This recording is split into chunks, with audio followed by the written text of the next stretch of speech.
Kumusta po kayo? Bago po ang lahat, first things first.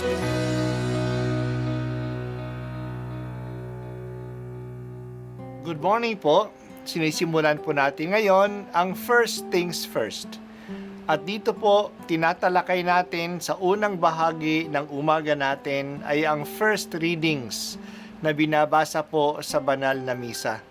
Ito pong tinatalakay natin kasi madalas po kasi marami na tayong alam tungkol sa gospel readings. Pero konti po ang nagsasalita sa first readings. Pero ang first readings, bahagi din po yan ng Biblia, ng banal na kasulatan.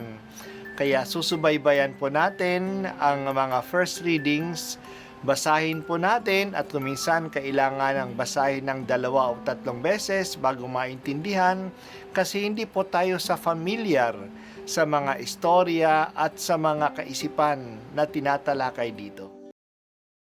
Sa mga gawa ng mga apostol. Noong mga araw na iyon, nagpunta si Felipe sa isang lungsod ng Samaria at ipinangaral doon ang Mesiyas. Nang mabalitaan ng mga tao at makita ang mga kababalaghang ginagawa niya, pinakinggan nilang mabuti ang sinasabi niya, sapagkat ang masasamang espiritu ay umaalis sa mga taong inaalihan nito at sumisigaw habang lumalabas. Maraming lumpo at mga pilay ang napagaling. Kaya't nagkaroon ng malaking kagalakan sa lungsod na iyon. Nang mabalitaan ng mga apostol na nasa Jerusalem na tinanggap ng mga Samaritano ang salita ng Diyos, sinugo nila roon sina Pedro at Juan. Pagdating doon, ipinanalangin nila ang mga Samaritano upang sila'y tumanggap din ng Espiritu Santo, sapagkat hindi pa ito bumababa sa kanino man sa kanila. Sila'y nabinyagan lamang sa pangalan ng Panginoong Hesus. At ipinatong ni Pedro at Juan ang kanilang kamay sa kanila at tumanggap sila ng Espiritu Santo. Ang salita ng Diyos. Salamat sa Diyos. Happy Mother's Day! Binabati ko ang mga nanay. Mahalaga ang inyong papel sa inyong pamilya. Hindi kayo pababayaan ng Diyos sa inyong gawain ng paggabay at pangangalaga sa inyong asawa at inyong mga anak. Tumawag kayo kay Mama Mary. Malapit siya sa inyo. Ang aklat na sinusubaybayan natin ay ang aklat ng mga gawa ng mga apostol. Ang mga apostol na tinutukoy dito ay hindi lang ang mga 12 apostol na pinadala ni Jesus. Sa simbahan noon, ang mga apostol ay ang may tungkulin na ipahayag ang magandang balita ni Jesus. Kaya si Pablo ay kinikilala na apostol. Ganun din si Bernabe.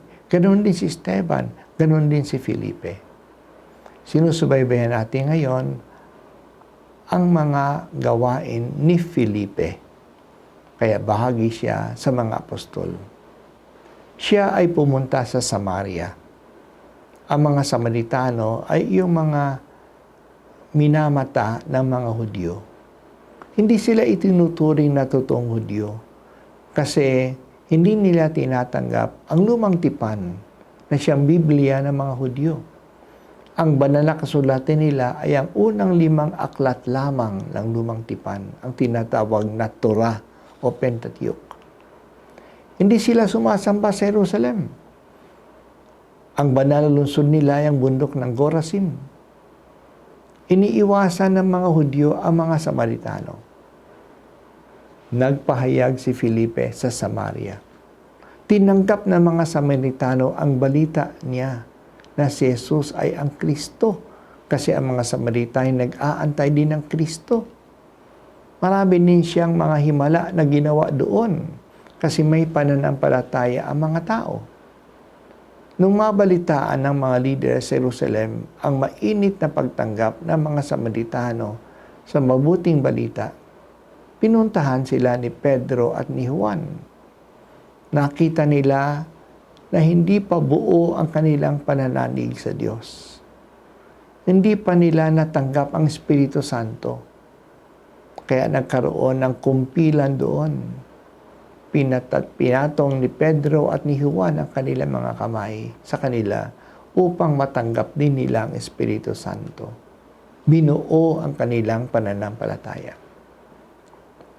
Bago si Jesus umakyat sa langit, inutusan niya ang mga alagad na hindi lang manatili sa Jerusalem. Pumunta sila sa Judea, sa Samaria, at hanggang sa dulo ng daigdig.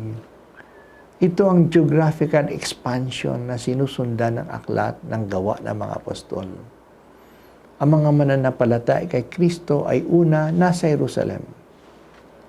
Dumami sila doon. Pagpatay kay Esteban, nagkaroon ng pag-uusig sa mga Kristiyano sa Jerusalem. Umalis ang marami sa Jerusalem at pumunta na sila sa ibang lungsod ng Judea at doon nangaral. Ang Judea ang lalawigan. Ngayon si Felipe ay pumunta na sa Samaria, ang karating na lalawigan. At dinala na ni Pablo at ni Bernabe ang magandang balita sa ibang lungsod sa Asia hanggang sa Macedonia at Akaya na nasa Europa na. Nang tapos ang aklat ni Pablo, nagtapos ang aklat ng mga gawa ng mga apostol nung si Pablo ay nasa Roma, ang capital city ng Roman Empire, na umaabot na sa dulo ng daigdig. Sa gabay ng Espiritu Santo, lumalawak na ang naaabot ng magandang balita. Hindi mabibigo ang misyon ni Jesus. Dinadala ng mga apostol ang magandang balita sa ibang mga lugar at ibang mga tao. Hanggang ngayon, patuloy pa rin ang paglawak ng paghahari ng Diyos. Halina, Espiritu Santo, gabayan mo kami sa paglawak ng kaharian ng Diyos.